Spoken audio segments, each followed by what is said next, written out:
신은 과연 존재할까요? 와, 이건 아마 인류 역사상 가장 오래되고 또 가장 거대한 질문 아닐까 싶은데요. 오늘 수천 년간 이어진 이 논쟁의 핵심을 한번 제대로 파헤쳐 보겠습니다. 자, 시작부터 아주 의미심장한 문구죠. 나는 신을 믿지 않지만 그가 그립다. 이게 뭘 의미할까요? 바로 이 논쟁이 그냥 머리로만 하는 지적인 게임이 아니라는 걸 보여주는 겁니다. 논리나 증거, 이런 걸 넘어서서 우리 인간의 가장 깊은 곳에 있는 어떤 갈망과 연결된 정말 지극히 인간적인 질문이라는 거죠. 어쩌면 우리 마음속 깊은 곳의 그 공허함, 바로 신을 향한 그리움을 톡 하고 건드리는 그런 문제일지도 모르겠습니다. 네, 그래서 이 복잡하고 거대한 논쟁을 제대로 한번 따라가 보기 위해서요. 오늘은 크게 네 가지 영역을 살펴볼 겁니다. 철학에서 시작해서 과학, 그리고 역사, 마지막으로 증명을 넘어선 신앙의 영역까지 한번 차근차근 따라가 보시죠. 자, 그럼 첫 번째 주제부터 한번 깊이 들어가 볼까요? 신은 존재하는가? 도대체 이 질문이 왜 이렇게까지 시대를 넘고 문화를 넘어서 인류 역사 내내 끈질기게 계속되는 걸까요? 그 근본적인 이유부터 한번 짚어보겠습니다. 사실 이건요, 그냥 있다 없다로 끝나는 단 하나의 질문이 아니에요. 오히려 이 질문은 하나의 거대한 문과 같다고 할 수 있죠. 그 문을 열고 들어가면 나는 왜 존재하는가? 무엇이 옳고 그른가? 이 광활한 우주에서 나의 위치는 대체 무엇인가? 같은 우리 삶의 근본적인 질문들이 쏟아져 나오는 겁니다. 자, 그럼 이제 철학자들의 세계로 한번 가보겠습니다. 수천 년 동안 정말 위대한 철학자들이 오직 이성이라는 날카로운 무기 하나만 가지고 신의 존재를 증명하거나 혹은 반대로 반증하려고 엄청난 노력을 기울였거든요. 그들의 핵심적인 주장들이 뭔지 한번 들여다보죠. 보시면 크게 세 가지 고전적인 논증이 있어요. 첫 번째가 우주론적 논증. 이건 뭐냐면 모든 결과에는 원인이 있잖아? 그럼 이 우주라는 결과의 최초 원인은 대체 뭘까? 바로 그게 신이라는 거죠. 두 번째는 목적론적 논증이에요. 딱 봐도 이 세상이 시계처럼 너무 정교하게 맞물려 돌아가잖아요. 그럼 이걸 설계한 지적인 설계자가 있지 않겠냐는 겁니다. 마지막이 좀 재밌는데 존재론적 논증이에요. 이건 우리가 상상할 수 있는 가장 완벽하고 위대한 존재가 바로 신인데 그런 존재가 상상 속에만 있다는 건 완벽하지 않은 거잖아. 그러니까 반드시 실제로도 존재해야만 한다. 이런 논리입니다. 하지만 이런 철학적 증명들은 아주 오래전부터 정말 강력한 반론에 부딪혀 왔습니다. 바로 악의 문제라는 건데요. 한번 생각해 보세요. 만약 모든 걸 할 수 있고 한없이 선한 신이 정말 존재한다면 도대체 왜 이 세상에는 이렇게 끔찍한 고통과 악이 존재하는 걸까요? 이 질문은 사실 신의 존재를 믿는 사람들에게 언제나 가장 아프고 대답하기 힘든 부분이었죠. 그리고 여기에 데이비드 휴me, 임마누엘 칸트, 그리고 찰스 다윈 같은 거물급 사상가들이 등장하면서 논쟁의 판이 완전히 뒤집힙니다. 휴me은 이렇게 말해요. 우리가 경험한 건 고작 이 지구의 일부인데 어떻게 우주 전체의 원인을 안다고 장담해? 칸트는 더 날카롭습니다. 존재한다는 건 어떤 것의 성질이 아니야. 머릿속 정의만으로 뭔가를 실제로 존재하게 만들 순 없어. 라고 딱 잘라 말하죠. 그리고 결정적으로 다윈이 등장해서 설계자? 굳이 필요 없어. 자연 선택이라는 메커니즘만으로도 이런 복잡성은 충분히 만들어질 수 있어. 라고 설명해 버린 겁니다. 자, 이렇게 철학의 영역에서 팽팽한 논쟁이 계속되는 동안 시대가 바뀌면서 싸움의 무대가 과학으로 옮겨오게 됩니다. 이제 사람들은 눈에 보이는 물리적 증거, 그러니까 데이터 속에서 신의 흔적을 찾으려 하거나 혹은 반대로 신이 없다는 증거를 찾으려고 하기 시작한 거죠. 바로 여기서 현대 과학계의 가장 큰 충돌 지점이 드러납니다. 우리가 보는 이 생명의 경이로운 복잡성, 이게 과연 어떤 지적인 설계자가 남긴 서명일까요?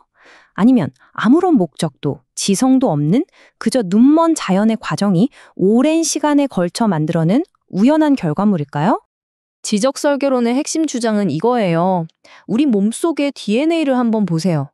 이건 그냥 화학물질 덩어리가 아니라 엄청난 양의 정보가 담긴 언어이자 암호 체계라는 겁니다. 그래서 베르너기트 박사 같은 분들은 물질이 저절로 이런 복잡한 정보를 만들어내는 자연 법칙은 알려진 바가 없다고 주장하는 거죠. 마치 컴퓨터 코드가 저절로 생겨나지 않는 것처럼요.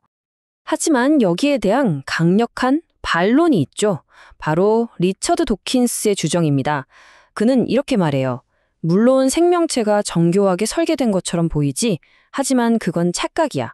자연성택이라는 과정은 비록 눈은 멀었지만 수백만, 수천만 년이라는 시간 동안 작동하면서 창조주 없이도 이 모든 복잡성을 만들어낼 수 있는 충분히 강력한 힘을 가지고 있어 라고요. 그래서 여기서 아주 중요한 구분이 필요합니다. 비과학과 반과학의 차이인데요. 반과학은 평평한 지구처럼 이미 밝혀진 과학적 사실에 정면으로 반대하는 주장이에요. 하지만 비과학은 다릅니다. 사랑, 아름다움, 그리고 신의 존재 같은 것들이죠. 이건 과학이 틀렸다고 말하는 게 아니라 애초에 과학적인 방법, 즉 실험이나 관찰로 검증할 수 있는 영역 밖에 있다는 뜻입니다. 많은 과학자들이 신의 존재를 바로 이 비과학의 영역으로 보는 거죠. 자, 이번에는 무대를 또 한번 옮겨보겠습니다. 철학과 과학을 지나 이제는 역사의 영역입니다.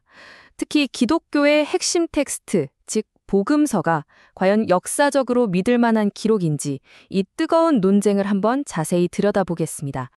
복음서가 믿을 만한 기록이라고 주장하는 학자들은 아주 구체적인 증거들을 제시합니다. 예를 들어 복음서에 나오는 시몬이나 마리아 같은 이름들이요, 당시 팔레스타인 지역의 실제 인구조사 기록에 나타난 이름 비율과 놀라울 정도로 일치한다는 겁니다. 또 여리고에는 뽕나무가 있다는 식으로 그 지역 사람이 아니면 알기 힘든 자잘한 디테일들이 너무나 정확하다는 거죠. 이런 것들이야말로 꾸며낸 이야기가 아니라 실제 목격담에 기반했다는 강력한 증거라고 주장합니다. 하지만 반대편의 주장도 만만치 않습니다. 대표적으로 바트 어만 같은 학자들은 이렇게 지적하죠. 첫째, 예수 사후에 이야기가 기록되기까지 수십 년의 공백이 있었고 그동안 입에서 입으로 전해지면서 내용이 얼마든지 바뀔 수 있다는 겁니다. 둘째, 결정적으로 같은 사건에 대한 기록이 서로 말이 안 맞을 때가 있어요. 가령 유다의 죽음에 대한 묘사가 마태복음과 사도행전에서 완전히 다릅니다. 그리고 마지막으로 시간 순서대로 보면 뒤에 쓰인 복음서일수록 예수를 점점 더 신격화하는 경향이 뚜렷하게 보인다는 점도 신뢰성을 의심하게 만드는 부분이라고 말합니다. 자, 여기까지 따라와 보니 어떻습니까? 철학적 증명은 반론에 부딪히고 과학적 증거는 해석하기 나름이고 역사적 기록은 여전히 뜨거운 논쟁거리입니다. 어쩌면 이 문제는 애초에 증거나 논리만으로는 답을 찾을 수 없는 게 아닐까요? 바로 이 지점에서 우리는 마지막 영역, 즉 신앙의 문제와 마주하게 됩니다. 이게 무슨 말이냐면요. 많은 신앙인들에게 신의 존재는 수많은 증거들을 검토한 끝에 내리는 결론이 아니라는 겁니다. 오히려 그분들에게 믿음은 세상을 이해하는 완전히 다른 방식의 암, 그 자체일 수 있다는 거죠. 철학자 엘빈 플랜팅가는 이걸 합당한 기초신념이라는 개념으로 설명했어요. 이게 좀 어려운 말 같지만 생각해보면 간단합니다. 여러분, 다른 사람에게도 나처럼 마음이 있다는 걸 증명할 수 있나요? 어제가 실제로 존재했다는 걸 증명할 수 있나요? 없죠. 하지만 우린 그걸 그냥 믿잖아요. 너무나 당연하고 기초적인 믿음이니까요. 신에 대한 믿음도 이와 같아서 다른 증명이 필요 없는 그 자체로 합리적인 출발점일 수 있다는 주장입니다. 자, 이렇게 긴 여정을 거쳐서 우리는 마지막 줄문 앞에 서게 됐습니다. 여러분에게 신앙이란 무엇입니까? 수많은 증거와 논증의 끝에서 도달하게 되는 하나의 결론인가요? 아니면 세상을 바라보고 해석하는 나만의 렌즈인가요? 아마 이 질문에 대한 정답은 없을 겁니다.